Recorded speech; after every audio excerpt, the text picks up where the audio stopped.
नमस्कार सभी को। आज मैं आपके सामने एक ऐसे टॉपिक पर बोलने जा रहा हूँ जो हर इंसान की लाइफ से रिलेटेड है। साइबर क्राइम और साइबर सिक्योरिटी। इसकी शुरुआत हम एक इंट्रोडक्शन के साथ करते हैं। आज के डिजिटल युग में हम सब कुछ ऑनलाइन कर रहे हैं। शॉपिंग, बैंकिंग, पढ़ाई, काम, कम्युनिकेशन।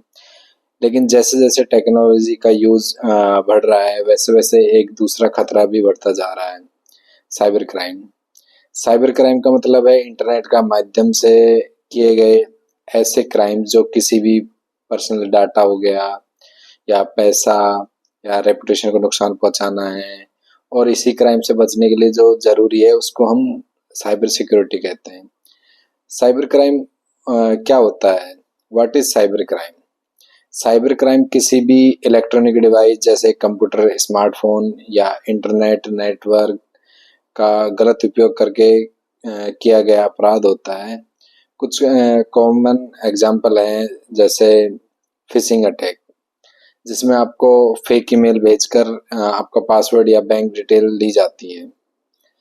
दूसरा है हैकिंग, जब कोई आपके सिस्टम को बिना इजाजत के एक्सेस कर लेता है, उसको हैकिंग कहते हैं। आइडेंटिटी थेफ्ट, जब कोई आपके नाम से गलत काम करता है। Cyber bullying, online trolling, threatening या किसी को मेंटली टॉर्चर करना। रैंसमवेयर अटैक, जब आपके डाटा को इनक्रिप्ट करके पैसे मांगी जाता है। Online fraud and scams, fake website, OTP frauds, QR code scams etcetera. And cyber crime के कुछ रियल लाइफ एग्जांपल्स हैं, लाइक 2022 में, सॉरी 2020 में एक फेमस केस आया, एक जिसमें एक 17 साल का लड़का हैकर ने ट्वीट के टॉप अकाउंट जैसे एलन मस्क, बराक ओबामा के अकाउंट्स हैक कर लिए। इंडिया में हर साल हजारों लोगों के बैंक अकाउंट से पैसे चोरी होता है। क्यूआर कोड या फेक कॉल स्कैम के थ्रू बॉलीवुड सेलिब्रिटीज के पर्सनल डाटा भी लीक होते हैं, including private photos and WhatsApp chat. ये सभी साइबर क्राइम के रियल उदाहरण हैं। साइबर सिक्योरिटी क्या होती है? What is cyber security? Cyber security का मतलब है कि ऐसे सिस्टम और मेथड का यूज जिससे हम अपने डाटा, नेटवर्क और डिवाइस का साइबर अटैक से बचा सकें। इसमें शामिल होते हैं antivirus software, firewalls, two factor authentication, strong password, regular software update and VPN, virtual private network. Cyber security सिर्फ एक टेक्निकल चीज नहीं है, बल्कि ये हर यूजर की जिम्मेदारी है। साइबर क्राइम के प्रभाव या इम्पैक्ट ऑफ साइबर क्राइम के साइड इफेक्ट्स होते हैं। First is financial loss, bank account से पैसा चला जाता है। मेंटल स्ट्रेस, विक्टिम को डिप्रेशन या एंजाइटी होती है। रेपुटेशन डैमेज, आइडेंटिटी लीक होने से नाम खराब होता है। प्राइवेसी का लॉस, पर्सनल डाटा किसी और के हाथ लग जाता है। नेशनल सिक्योरिटी थ्रेट, अगर गवर्नमेंट या डिफेंस सिस्टम हैक हो जाए तो देश की सुरक्षा खतरे में पड़ सकती है। गवर्नमेंट के एफर्ट्स क्या है इससे बचाने के लिए? भारत सरकार ने कई कदम उठाए हैं साइबर क्राइम से लड़ने के लिए, जैसे एक साइबर रिपोर्टिंग पोर्टल बनाया है, www.cybercrime.government.in, and national cyber security policy 2013 data और इंफ्रास्ट्रक्चर को सिक्योर करने के लिए। And CERT in Indian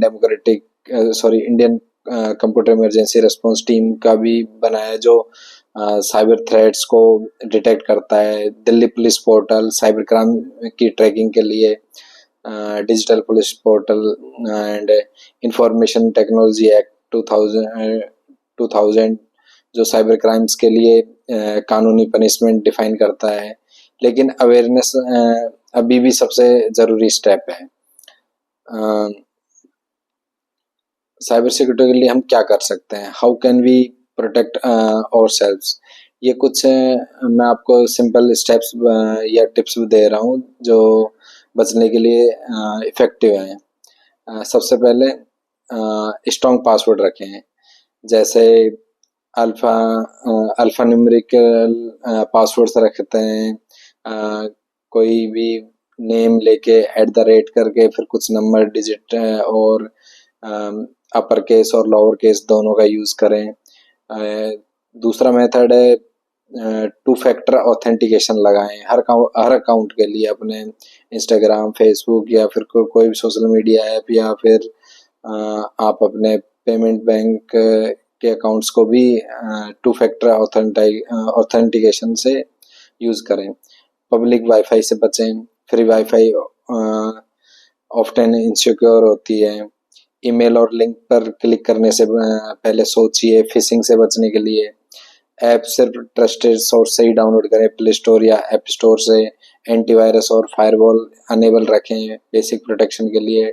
data backup लेते रहें किसी भी इमरजेंसी के लिए। सोशल मीडिया पर प्राइवेसी सेटिंग को चेक करें, हर पोस्ट सबको विजिबल ना हो। ये छोटी छोटी बातें आपके लिए डिजिटल आर्मर बन सकती हैं। यूथ और साइबर क्राइम, आज के युवा सबसे ज़्यादा इंटरनेट यूज़ करते हैं, इसलिए सबसे ज़्यादा वल्नरेबल भी वही हैं। लेकिन अगर यही युवा साइबर अवेयरनेस में लीड ले तो देश के डिजिटल सेफ जोन बन सकता है। युवाओं को चाहिए इथिकल हैकिंग सीखे, इलीगल हैकिंग नहीं। साइबर लॉज को समझें, फ्रेंड्स और फैमिली को एजुकेट करें, फेक न्यूज़ और मिस इन्फॉर्मेशन को ना फैलाएं। उसके साथ ही मैं ये कंक्लूड करता हूँ कि मैं इसे टॉपिक के ज़रिए एक इम्पोर्टेंट मैसेज के साथ समाप्त करना चाहता हूँ। इंटरनेट एक शक्ति है, पर बिना सुरक्षा के ये शक्ति आपके खिलाफ हो सकती है। अगर हम सब साइबर अवेयर हो जाएं तो साइबर हाइजीन फॉलो करें और रिस्पॉन्सिबल सिटीजन बने तो साइबर क्राइम काफ़ी हद तक कम हो सकता है। आखिर में मैं यही कहूँगा, टेक्नोलॉजी का उपयोग करें, दुरुपयोग नहीं। अवेयरनेस स्प्रेड करें, इग्नोरेंस नहीं। साइबर स्मार्ट बने, साइबर विक्टिम नहीं। Thank you. Stay safe, stay secure.